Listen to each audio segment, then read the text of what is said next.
Hello, welcome back everyone. After exploring how Gen Z is challenging oppressive regimes, today we're going to talk about a crucial topic, the awakening of political awareness in youth. To begin with, let's talk about where political awareness is on the rise among young people and how it's shaping global movements. Would you like to start first, Sajida? Absolutely, Tahamid. The rise of political awareness among youth can be connected to access to information and technology. With social media and interviews, young people are more exposed to global issues than ever before. This exposure has powered a deeper understanding of injustice, inequality, and governance failures. For example, during the July Revolution, young people in Bangladesh used social media to mobilize and spread awareness about the oppressive system. This is not an isolated case. It's happening globally, basically. That's right. Social media isn't just a platform, it's a catalyst for change, connecting young people and amplifying their voices globally. While I agree social media plays a role, I think the roots of political awareness runs deeper. Economic gaps, climate crises, and social injustices directly impact young people's lives. These experiences force them to engage with politics on a personal level.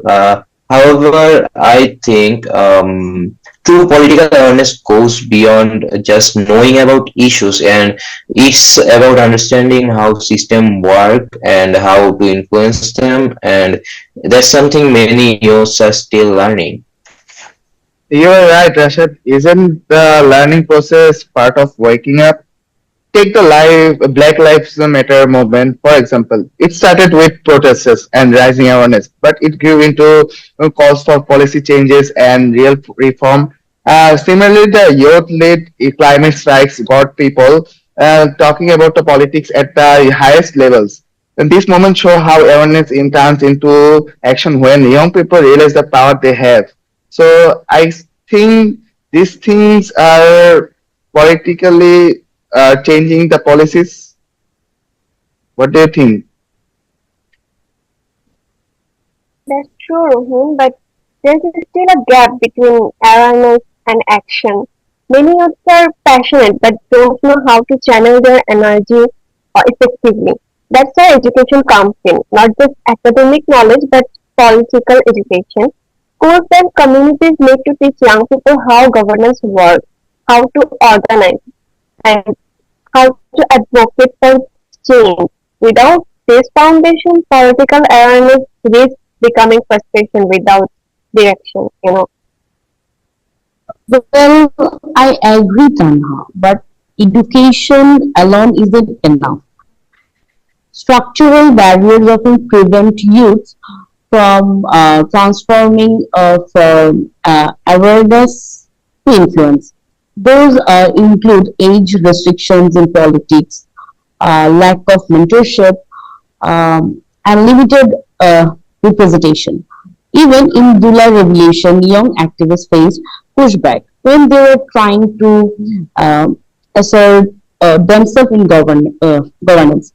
To truly awaken political potential, we need systems that empower youth, like leadership training programs and codes for youth, young representatives in political bodies. But let's be realistic. How many young people have the resources or opportunities to enter politics? Awareness is growing, but most youth are stuck in a cycle of activism without access to decision making spaces. After the revolution, many young activists focus on rebuilding communities instead of stepping into governance roles. This shows that political awareness must be matched with tangible opportunities for leadership. Musaba, that's a fair point. But rebuilding communities is still a step toward governance. It builds trust and credibility, which are essential for leadership. Look at young leaders like Malan and Greta. They started with activism and are now influential figures in global politics. Their journey show that political awareness is the first step in a long path Yes, toward I mean, leadership, I right? think trying to make them our role model is going to be very beneficial. And I think being able to replicate what they have done or maybe raise awareness through stating them as the role model. Like we think Cristiano Ronaldo, for example, is a huge role model and everybody looks up to him. But why can't we look to the same to Malala and Greta and maybe to other historical figures like Nelson Mandela? Why can't they be a role model? Why can't our schools teach them in our schools so that we are more aware about them, more aware about the work they've done, and more aware about how they have changed the future and changed the future generations' perspectives. But as I said, Malayalam greater exceptions, not the rule. So most youth lack the resource to transition from awareness to leadership. That's why we need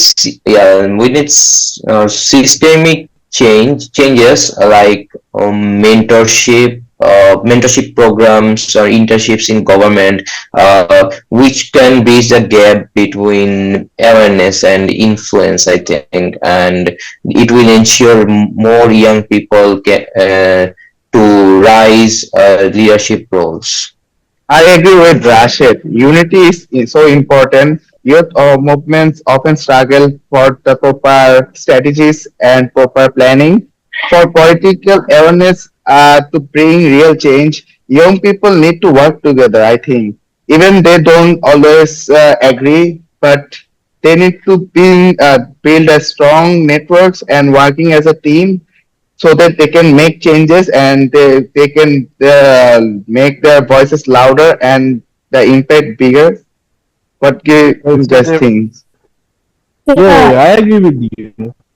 I mean, I Yes, think it's I clear also that agree with Ruhin because, as Ruhin said, strong networks and collaboration can amplify their voices and create lasting impact, right?